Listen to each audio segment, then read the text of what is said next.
எல்லாருக்கும் வணக்கம். இன்னைக்கு நம்ம எதை பற்றி பார்க்க போகிறோம்னு பார்த்தீங்கன்னா, எல்லாரும் கேட்டுட்டு இருக்க ஒரு டாபிக் பற்றி தான் பார்க்க போகிறோம்.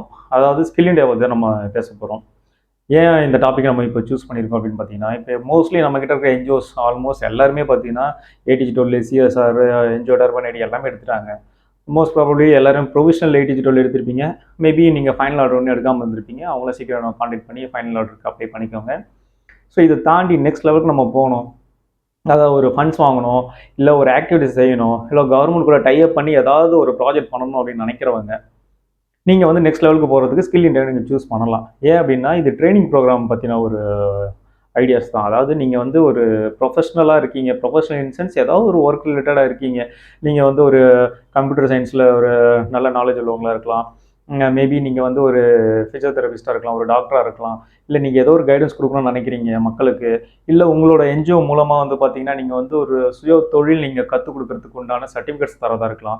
மோஸ்ட்லி பார்த்தீங்கன்னா நீங்கள் ஒரு சின்ன சின்ன ஒர்க்குன்னு எடுத்துக்கிட்டீங்க அப்படின்னு பார்த்தீங்கன்னா, அதாவது ஈஸியாக ஒரு 2-3 மாதத்தில் லேர்ன் பண்ணுற விஷயம்னு எடுத்துக்கிட்டீங்க அப்படின்னா, ஒரு கம்ப்யூட்டர் கோர்ஸ் எடுக்கலாம். அதாவது ஒரு ப்ரோக்ராமிங் எடுக்கலாம், ஒரு ஹார்ட்வேர் சம்மந்தமாக இருக்கலாம், இல்லை மொபைல் டிவைஸை வந்து நீங்கள் மொபைலை வந்து நீங்கள் ரிப்பேர் செய்கிற அந்த ஒரு ஃபீல்டாக இருக்கலாம். ஸோ இந்த மாதிரி நிறைய வந்து டாபிக்ஸ் இருக்குது கற்றுக்கிறதுக்கு. ஸோ இது மூலமாக ஒரு சின்ன பிஸ்னஸை ஸ்மால் ஸ்கேல் பிஸ்னஸாக நம்ம வந்து கொண்டு போகிற மாதிரி ஐடியாஸ் நிறைய இருக்குது.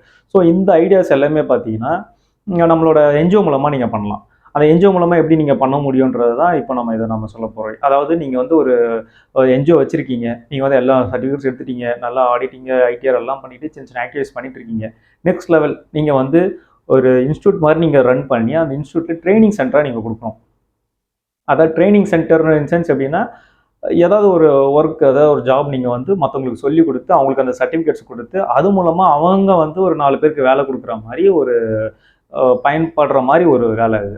ஸோ அந்த வேலை எப்படின்னு பார்த்துக்கிட்டிங்கன்னா, இப்போ நீங்கள் வந்து ஃபார் எக்ஸாம்பிள் நீங்கள் வந்து ஒரு கம்ப்யூட்டர் சாஃப்ட்வேர் வந்து டிசைன் பண்ணுறது சொல்லிக் கொடுக்குறீங்க, இல்லை ஹார்ட்வேர் சொல்லிக் கொடுக்குறீங்க அப்படின்னா, அது ஸ்டூடெண்ட்ஸ்க்கு என்ஜிஓ மூலமாக வந்து நீங்கள் ஸ்டூடெண்ட்ஸ்க்கு சொல்லிக் கொடுக்க போகிறீங்க. அதாவது பணமே கட்ட முடியாமல் வெளியில் போயிட்டு படிக்க முடியாத இருக்கிற சில பேர் இருப்பாங்க. அவங்களுக்குலாம் உங்கள் என்ஜிஓ மூலமாக நீங்கள் வந்து ஹெல்ப் பண்ணுற நோக்கத்தில் வந்து ஃப்ரீ ஆஃப் காஸ்ட்டில் நீங்கள் வந்து அவங்களுக்கு ட்ரைனிங் சொல்லிக் கொடுக்கலாம். இந்த ட்ரைனிங் எடுத்துகிட்டு உங்ககிட்ட இருந்த ஒரு சர்டிஃபிகேட்ஸ் வாங்கி அந்த சர்டிஃபிகேட்ஸ் வச்சு வெளியில் அவங்க வேலைக்கு போகிறதுக்கும் உதவும். அதான் அவங்க ஸ்கில்ஸை டெவலப் பண்ணுறதுக்காக அது உதவும். ஸோ அதுக்காக தான் இந்த ஸ்கில் இண்டியான்ற ஒரு கான்செப்ட் கொண்டு வந்திருக்காங்க. ஸோ இதுலேயே பார்த்தீங்கன்னா பெய்டு இருக்குது, நான் பெய்டாக இருக்குது. ஸோ இதில் 2 டைப் நான் உங்களுக்கு சொல்லிடுறேன். நீங்கள் ஒரு என்ஜிஓ, நீங்கள் வந்து இப்போ ஃப்ரெஷ்ஷாக நீங்கள் ஆரம்பிக்க போகிறீங்க. நீங்கள் வந்து எப்படின்னா ஒரு வேற ஒரு என்ஜிஓ கூட டைப் பண்ணுற மாதிரி ஐடியாஸில் இருக்கீங்க. உங்களால் ஸ்பெண்ட் பண்ண முடியாது, கவர்மெண்ட் ஃபீஸ் உங்களால் வேர் பண்ண முடியாது. அதாவது கவர்மெண்ட் சார்ஜஸ் வந்து பார்த்தீங்கன்னா 10,000 கவர்மெண்ட் சார்ஜஸ். அந்த 10,000 கவர்மெண்ட் சார்ஜஸில் உங்களால் பேர் பண்ண முடியாது. ஃப்ரீ ஆஃப் காஸ்ட்டில் ஸ்கில் இண்டியாவில் ரெஜிஸ்டர் பண்ணணும்னு நினச்சிங்க அப்படின்னா, நீங்கள் வந்து நான் ஏ&ஏ அது அந்த மாதிரி நீங்கள் போட்டுக்கலாம். நான் ஏ&ஏ அப்படின்னா இது வந்து பார்த்தீங்கன்னா கவர்மெண்ட்டில் அஃபிலியேட் வாங்காத ஒரு ஸ்கீமு. கவர்மெண்ட்டில் அஃபிலியேட் சர்டிஃபிகேட் வாங்காமல் நீங்கள் பர்டிகுலராக ஒரு ஸ்கீமை மட்டுமே நீங்கள் அப்ளை பண்ணி அது மூலமாக நீங்கள் வந்து சர்டிஃபிகேட்ஸை வந்து உங்கள் ஸ்டூடெண்ட்ஸ்க்கு நீங்கள் தரலாம். அதான் நீங்கள் வந்து ஒரு ட்ரைனிங் சென்டர் வச்சுருக்கீங்க. உங்கள் ட்ரைனிங் சென்டரில் வந்து பார்த்தீங்கன்னா நிறைய ஸ்டூடெண்ட்ஸ் ஜாயின் பண்ண வைக்கிறீங்க. அந்த ஸ்டூடெண்ட்ஸ்க்கு ஒரு ட்ரைனரை நீங்கள் போடுறீங்க. நீங்களாவே முன் வந்து நீங்கள் செஞ்சாலும் சரி தான், வேறு ஒரு ட்ரைனரை போட்டு நீங்கள் செஞ்சாலும் சரி தான். அந்த மாதிரி நீங்கள் அவங்களுக்கு வேலை வாய்ப்பை வந்து அதாவது வேலை வாய்ப்பை பெறதுக்காக நீங்கள் வந்து அவங்களுக்கு ட்ரைனிங் கொடுக்குறீங்க. அந்த ட்ரைனிங் எடுத்ததுக்கப்புறமா நீங்கள் போஸ்ட் ட்ரைனிங் நீங்கள் வந்து சர்டிஃபிகேட்ஸ் கொடுப்பீங்க இல்லைங்களா, அந்த சர்டிஃபிகேட்ஸ் வந்து உங்களோட என்ஜிஓ நேமில் கொடுப்பீங்க. அதாவது உங்களோட அதில் எப்படி இருக்கும் அந்த என்ஜிஓ சர்டிஃபிகேட்ஸ் அப்படின்னு பார்த்தீங்கன்னா, உங்களை என்ஜிஓ லோகோ போட்டிருப்பீங்க, உங்கள் என்ஜிஓ பேர் போட்டிருப்பீங்க, அதுக்கப்புறம் யார் சர்டிஃபிகேட்ஸ் வாங்குறாங்க, என்ன ட்ரைனிங் முடிச்சிருக்காங்கன்னு சொல்லிட்டு உங்களோட சிக்னேச்சர் சீல் தான் நீங்கள் போடுவீங்க அந்த சர்டிஃபிகேட்ஸில். வேறு எந்த விதமான அஃபிலியேட் சர்டிஃபிகேட்டுமே இது கிடையாது. முழுக்க உங்கள் என்ஜிஓ சார்ந்த சர்டிஃபிகேட்ஸாக தான் இருக்கும். ஸோ என்ஜிஓ சார்ந்த சர்டிஃபிகேட்ஸ் நீங்கள் தரும்போது வெளியில் அவங்க வேலைக்கு போகிறப்ப பார்த்தீங்கன்னா அவங்களுக்கு நிறைய டிஃபிகல்ட்டிஸ் இருக்கலாம். ஏன்னா நிறைய இப்போ பார்த்தீங்கன்னா இப்போ இது ஒரு சர்ச்சை போயிட்டு இருக்கு. எல்லாம் என்ஜிஓ மூலமாக ஒரு எம்எஸ்எம்இ போட்டுறாங்க, எம்எஸ்எம்இ போட்டுட்டு ஒரு சர்டிஃபிகேட்ஸ் கொடுத்துட்றாங்க. நாங்கள் வந்து இந்தியா லெவலில் அஃபிலியேட் இருக்க சர்டிஃபிகேட் வச்சுருக்கோம் அப்படின்னு சொல்லிட்டு ஒரு காம்படிஷன் மாதிரி போயிட்டு இருக்கு. அது ஏன்னா நம்மளோட ஒரு நம்ம குரூப்பில் இருக்கிறவங்க தான் இந்த மாதிரி ஒரு பிரச்சனை ஃபேஸ் பண்ணாங்க. நம்மக்கிட்ட ஷேர் பண்ணதுனால நான் இதை சொல்கிறேன். ஸோ எது உங்களுக்கு பெனிஃபிட்டாக இருக்குன்றதை முன்னாடி நீங்கள் தீர்மானிச்சுட்டு நீங்கள் உள்ளே போகிறது நல்லா இருக்கும் இல்லைங்களா, அதனால சொல்கிறேன். ஸோ நான் அஃபிலியேட்டாக நீங்கள் போகும்போது பைசா எதுவுமே நீங்கள் கட்ட தேவையில்லை. ஆனால் இந்த மாதிரி ஒரு பிரச்சனை நீங்கள் ஃபேஸ் பண்ணுவீங்க. ஏன்னா இது பெஸ்ட்டாக அது பெஸ்ட்டானு பார்க்கும்போது ஆப்வியஸ்லி கவர்மெண்ட் ஆத்தரைஸ் பண்ண அந்த சர்டிஃபிகேட்ஸ் தான் எல்லாம் பெஸ்ட்டுன்னு சொல்லி போவாங்க. ஏன்னா வெளியில் வேலைக்கு போகிறாங்க, ஒரு ஐடி கம்பெனிக்கு போகிறாங்க. அங்கே போகும்போது ஸ்கில் இண்டியா சர்டிஃபிகேட்ஸாக இருந்துச்சு அப்படின்னா அவங்களுக்கு பெனிஃபிட்டாக இருக்கும். யாருக்கு அப்படின்னு பார்த்தீங்கன்னா உங்ககிட்ட கற்றுக்கிட்டு ஸ்டூடெண்ட்டுக்கு. ஸோ இதுதான் வந்து நான் அஃபிலியேட்டுக்கு உண்டான சர்டிஃபிகேட்டு. இந்த சர்டிஃபிகேட் பார்த்தீங்கன்னா எந்த விதமான கவர்மெண்ட் ரெகக்னைஸும் இல்லாமல் முழுக்க முழுக்க உங்கள் என்ஜிஓவில் இருந்து உங்கள் என்ஜிஓ நேம் மூலமாக நீங்கள் கொடுக்குற ட்ரைனிங் சர்டிஃபிகேட்ஸாக மட்டும்தான் இருக்கும். ஸோ இது ப்ரிஃபர் பண்ணுறவங்க இதை ப்ரிஃபர் பண்ணிக்கோங்க. என்னால் அந்த காஸ்ட்டை பேர் பண்ண முடியாதுன்னு நினைக்கிறவங்க இதை ப்ரிஃபர் பண்ணிக்கோங்க. நீங்கள் எப்படி ஃபண்ட்ஸ் இதில் ரைஸ் பண்ண முடியும்னு பார்த்தீங்கன்னா, நீங்கள் டேரெக்டாக கவர்மெண்ட் கிட்ட ரைஸ் பண்ணுறது கொஞ்சம் கடினம் தான். நீங்கள் இதுக்கு பார்த்தீங்கன்னா ஒரு சிஎஸ்ஆர் மூலமாக ஒரு கம்பெனியை அணுகி அவங்க கிட்ட இருந்து ஏதாச்சும் ஃபண்ட்ஸ் நீங்கள் இதுக்கு டெவலப்மெண்ட்டுக்காக நீங்கள் கேட்கலாம். அப்படி இல்லாத பட்சத்தில், ஏன்னா இதுவுமே ஒரு ப்ராஜெக்டை போடலாம். அதில் நான் வந்து ஸ்கில் இண்டியாவில் ரெஜிஸ்ட்ரேஷன் பண்ணியிருக்கேன், இந்த ஸ்கீம் நான் அப்ளை பண்ணியிருக்கேன், இதுக்கு வந்து இன்ஃப்ராஸ்ட்ரக்சர் என்கிட்ட கிடையாது, எனக்கு டெவலப்மெண்ட்டுக்கு வேணும், இத்தனை ஸ்டூடெண்ட்ஸ்க்கு நான் சொல்லிக் கொடுக்க போகிறேன் அப்படின்னு சொல்லிட்டு ஒரு சிஎஸ்ஆராக நீங்கள் வந்து ஒரு ப்ரொபோசல் ரெடி பண்ணி ஒரு கம்பெனிக்கிட்ட நீங்கள் போயிட்டு ப்ரொபோசல் கொடுக்கலாம். அப்படி இல்லாத பட்சத்தில் ஒரு பெரிய என்ஜிஓ ஆல்ரெடி ஸ்கில் இண்டியா பண்ணிட்டு இருக்கவங்க ட்ரைனிங் கொடுக்குற ஒரு என்ஜிஓ கிட்ட நீங்கள் அவங்கக்கிட்ட டைப் பண்ணி அவங்க மூலமாக நீங்கள் பண்ணலாம். உங்களோட கிரெடிட்ஸை வந்து பாதி அவங்க எடுத்துப்பாங்க. ஏன்னா அவங்க சைடில் இருந்தால் ஸ்டூடெண்ட்ஸ் கொடுக்குற மாதிரி ஆகிடும், அவங்க கிட்ட இருந்தால் உங்களுக்கு பேமெண்ட் வர மாதிரி ஆகிடும். ஸோ அந்த மாதிரி உங்களுக்கு ஒரு கிளாஷஸ் வரும். ஸோ இது வந்து நான் அஃபிலேட், நான் சொன்னது இப்போ ஃபுல்லாக சொன்னதெல்லாம் நான் அஃபிலேட்டுக்கு உண்டான ஒரு ஐடியாஸ் தான். இதே நீங்கள் அஃபிலேட்டில் போகிறீங்க, 10,000 கவர்மெண்ட் சார்ஜஸ், ப்ரொஃபஷனல் சார்ஜஸ் ஒருத்தவங்க ஒரு மாதிரி வச்சு பண்ணுவாங்க. ஸோ நீங்கள் யார் பெஸ்ட்டாக பண்ணுறாங்கன்னு பார்த்து அவங்க கிட்ட கொடுத்துங்க, உங்களுக்கு எது பேர் பண்ண முடியுதோ அந்த மாதிரி பண்ணிக்கோங்க. ஏன்னா இதிலே நிறைய பேர் பண்ணிக்கிட்டு இருக்காங்க, நான் கம்மியாக பண்ணி தரேன்னு சொல்லிட்டு வெறும் அப்ளிகேஷன் மட்டும் ஃபைல் பண்ணி கொடுத்துட்டு அதோட விட்டுருவாங்க.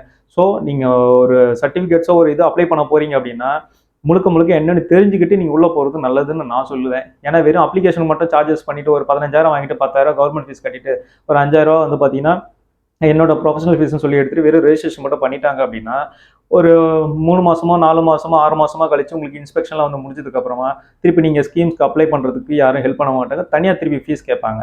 ஸோ நீங்கள் ஒரு பேக்கேஜ் எடுக்கணும்னு நினச்சிங்கன்னா பேக்கேஜுக்கு என்ன ப்ரைஸ்ன்னு கேட்டு தெரிஞ்சுக்கிட்டு அதுக்கப்புறம் நீங்கள் என்ட்ரு ஆகிறது நல்லது. ஸோ இப்போ நான் அஃபிலேட் பற்றி நான் சொல்லிடுறேன். ஒரு அஃபிலேட் ப்ரோக்ராமாக நீங்கள் எடுத்துட்டீங்க அப்படின்னா, நான் முன்னாடி சொன்ன மாதிரி 10,000 இதுக்கு வந்து கவர்மெண்ட் சார்ஜஸ். 10,000 கவர்மெண்ட் சார்ஜஸை போட்டு நீங்கள் ஃபஸ்ட்டு வந்து உங்களோட டாக்குமெண்ட்ஸில் நீங்கள் சப்மிட் பண்ணி நீங்கள் அப்ளிகேஷன் பண்ணுறீங்க. இது எக்ஸாக்டாக சேம் அதே தான், நான் அஃபிலேட்டுக்கும் சேம் இதே தான் ரெஜிஸ்ட்ரேஷன் ப்ராசஸ். அதுதான் இதுக்கு தேவைப்படுற டாக்குமெண்ட்டு உங்களோட ட்ரஸ்ட்டோட டீடு, ட்ரஸ்ட்டோட பேனு, ட்ரஸ்ட்டோட அட்ரஸ் ப்ரூஃபு, எதர் உங்களோட பேங்க் ஸ்டேட்மெண்ட்டாக இருக்கலாம், எலக்ட்ரிசிட்டி பில்லாக இருக்கலாம், இல்லைனா உங்களோட ரெண்டல் அக்ரிமெண்ட்டாக இருக்கலாம். ஓகேங்களா? இந்த டீட்டெயில்ஸ்லாம் போட்டுட்டு உங்களோட ட்ரஸ்ட்டோட டீட்டெயில்ஸ் மொத்தமே நம்ம ஃபில் அவுட் பண்ணணும். ஸோ டாக்குமெண்ட்ஸ் இதான் தேவைப்படும். ஏடிஜி12 தேவைப்படுமான்ட்டு நிறைய பேர் கேட்குறீங்க. ஏடிஜி12 வந்து மேண்டட்ரின்னு கிடையாது, இருந்துச்சுன்னா நல்லதுன்னு நான் சொல்லுவேன். ஏன்னா நீங்கள் நெக்ஸ்ட் நீங்கள் ஒரு ப்ரொபோசலுக்கு நீங்கள் இதை ட்ரை பண்ணால் கூட ஏடிஜி12 இருந்தால் தான் அவங்க உங்களுக்கு ப்ரிஃபர் பண்ணுவாங்க. ஸோ என்னை பொறுத்த வரைக்கும் மினிமம் டாக்குமெண்ட்ஸ்னு எடுத்துக்கிட்டிங்கன்னா உங்களோட ஆடிட் ஸ்டேட்மெண்ட் தேவைப்படும், ஐடிஆர் தேவைப்படும், உங்களோட ட்ரஸ்ட் டீடு, பேனு, அப்புறம் மேனேஜிங் ட்ரஸ்டி, அதோட ட்ரஸ்டரோட செக்ரட்டரி, அதாவது எல்லாரோட கேஒய்சிஸ் 3 பேரோட கேஒய்சி, அதுக்கப்புறம் எல்லாரோட மொபைல் நம்பர், மெயில் ஐடி, ஏடிஜி12 இதை கம்பல்சரி எடுத்துக்கோங்க, டர்பன் ஐடி, இதெல்லாம் நீங்கள் ப்ரிஃபர் பண்ணிக்க. இதுக்கு மேலே நீங்கள் சிஎஸ்ஆர் கம்பெனிக்கிட்ட டைப் பண்ணணும்னு நினைக்கிறீங்க அப்படின்னா சிஎஸ்ஆர் சர்டிஃபிகேட்ஸுமே நீங்கள் வந்து வாங்கிக்கோங்க. இதெல்லாம் வாங்கினதுக்கப்புறமா ஸ்கில் இண்டியாவுக்கு போங்க. ஸ்கில் இண்டியா நம்ம வந்து ரெஜிஸ்டர் பண்ணதுக்கப்புறமா ஒரு 3 மாதமோ 4 மாதமோ கழிச்சு கூட உங்களுக்கு வந்து இன்ஸ்பெக்ஷன் வருவாங்க, கண்டிப்பாக வருவாங்க. முன்னாடி சொன்ன நான் அஃபிலேட்டில் வந்து பார்த்தீங்கன்னா இன்ஸ்பெக்ஷன் வரமாட்டாங்க. அஃபிலேட்டில் பார்த்தீங்கன்னா இன்ஸ்பெக்ஷன் கண்டிப்பாக வருவாங்க. இன்ஸ்பெக்ஷன் கண்டிப்பாக வந்து உங்களோட இன்ஃப்ராஸ்ட்ரக்சர் எல்லாமே பார்த்துட்டு உங்களுக்கு போதிய எக்யூப்மெண்ட்ஸ் இருக்கா, எக்யூப்மெண்ட்ஸ் உங்களால் ட்ரைனிங் கொடுக்க முடியுமா, உங்ககிட்ட நல்ல வெல் ட்ரைனர்ஸ் இருக்காங்களா, நீங்கள் ஆல்ரெடி இந்த கோர்ஸ் நீங்கள் படிச்சிருக்கீங்களா, இல்லை உங்களோட ட்ரைனர்ஸ் படிச்சிருக்காங்களா, அவங்க என்ன மாதிரி சர்டிஃபிகேட்ஸ் வச்சுருக்காங்க, அப்படி எல்லாமே வெரிஃபை பண்ணதுக்கப்புறமா நீங்கள் ஒர்க் பண்ணுறதை பார்த்துட்டு உங்களுக்கு அந்த அஃபிலியேட் சர்டிஃபிகேட் கொடுத்துருவாங்க. அந்த அஃபிலியேட் சர்டிஃபிகேட் வந்ததுக்கப்புறமா உங்களுக்கு சக்ஸஸ்ஃபுல்னு வந்ததுக்கப்புறமா நம்ம மறுபடியும் பழைய ஏஎன்டிஏ, அதாவது நம்ம நான் ஏஎன்டிஏ, அதாவது நான் அஃபிலியேட் பண்ணோம் இல்லைங்களா, அதே மாதிரி ஸ்கீம்ஸ் இதில் அப்ளை பண்ணணும். இதில் கேவிஒய் இந்த மாதிரி நிறைய ஸ்கீம்ஸ் இருக்குது, என்எஸ்டிசி இது மாதிரி நிறைய இருக்குது.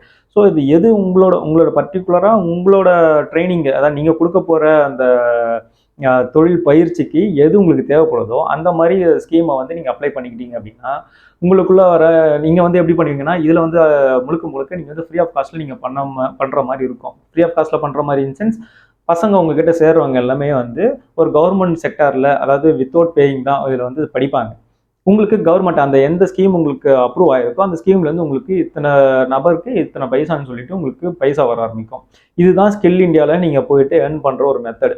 ஸோ இந்த மாதிரி நீங்கள் ட்ரை பண்ணுங்கள். இதை நம்மளுமே இப்போ பண்ணி கொடுத்துட்ருக்கோம். முன்னாடி நம்ம இதை பண்ணி கொடுக்கறது கிடையாது. ஏன்னா சில பேருக்கு அந்த ப்ராஜெக்ட் வந்து அப்ரூவ் ஆகும், சில பேருக்கு ஆகாது. ஏன்னா இன்ஃப்ராஸ்ட்ரக்சர் ப்ராப்ளமாக இருக்கும், டாக்குமெண்டேஷன் ப்ராப்ளமாக இருக்கும், இல்லைனா அவங்களுக்கு வந்து இதோட ஃபுல்லாக ஐடியாஸ் தெரியாமல் நிறைய பேர் ஸ்கில் இண்டியாவுக்குள்ள வந்துட்டு வெறும் அப்ளிகேஷன் மட்டும் டிபி நம்பர் மட்டும் வாங்கி வச்சுக்கிட்டு நான் ட்ரைனிங் ஆரம்பிக்க போகிறேன்னு சொல்கிறாங்க. ஏன்னா நிறைய பேர் இங்கே ஃபோர்ஜரி பண்ணுறதுனால இப்போ நிறைய பேருக்கு அது உண்மையான இது என்னன்னு தெரிய மாட்டேங்குது.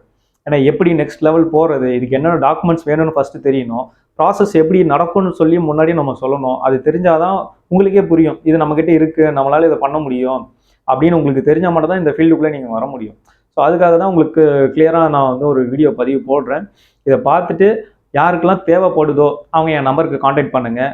ப்ரைஸ் என்னன்றதை நம்ம டிஸ்கஸ் பண்ணிப்போம். நான் உங்களுக்கு பெஸ்ட்டாகவே நான் பண்ணித்தரேன். உங்களுக்கு பேக்கேஜாகவே வேணும்னாலும் பேக்கேஜாக பண்ணி தரலாம். அப்ளிகேஷன் மட்டும் பண்ணுங்கள், லேட்டராக நம்ம பார்த்துக்கலாம். ப்ராஜெக்ட் வரும்போது ப்ரொபோசல்லாம் ரெடி பண்ணி லேட்டராக பார்த்துக்கலாம், அதுவும் பண்ணலாம்.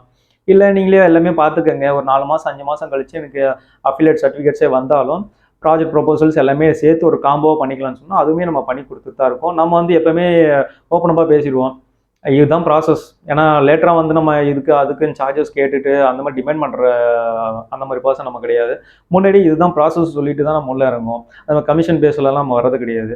நம்மளோட ஒர்க் என்ன, உங்கள் என்ஜிஓக்கு இந்த சர்டிஃபிகேட்ஸ்லாம் வாங்கி தர்றது, வாங்கி கொடுத்ததுக்கப்புறம் ப்ரொபோசல் ரெடி பண்ணி கொடுக்குறது. உங்களுக்கு அதில் ஏதாச்சும் ஒரு ஐடியாஸ் வேணும், உங்களுக்கு ஏதாச்சும் கரெக்ஷன்ஸ் பண்ணணும், இல்லை இம்ப்ளிமெண்ட்டுக்கு ஏதாச்சும் பண்ணணும் அப்படின்னா அதுக்கு நம்ம ஹெல்ப் பண்ணி கொடுக்குறது. ஸோ என்னோட கன்சல்டண்ட்டாக என்ன வேலைன்னா, நான் இதுதான் இப்போ நான் சொன்ன வேலையை மட்டும்தான் நான் கன்சல்டண்ட்டாக பண்ண முடியும். இதில் வந்து உங்ககிட்ட வந்து எனக்கு இந்த மாதிரி இத்தனை ஸ்டூடெண்ட்ஸ் இருந்தால் நான் இவ்வளோ அமௌண்ட் வாங்கிக்கிறேன் அப்படின்னு சொல்லிட்டு பேரம் பேசுகிற அந்த மாதிரி கேட்டகரி நம்ம கிடையாது. நான் இப்பயே சொல்லிக்கிறேன். இப்போ இந்த மாதிரி ஐடியாஸ் இருக்கிறவங்க நல்ல முறையில் நீங்கள் ட்ரைனிங் சென்டர் நடத்தணும், இந்த மாதிரி என்கிட்ட சர்டிஃபிகேட்ஸ் இருக்குது, நெக்ஸ்ட் லெவலுக்கு நாங்கள் போகணும்னு நினைக்கிறவங்க என் நம்பருக்கு காண்டாக்ட் பண்ணுங்கள். ஷூராக நான் வந்து ஹெல்ப் பண்ணுறேன் உங்களுக்கு. Thank you so much.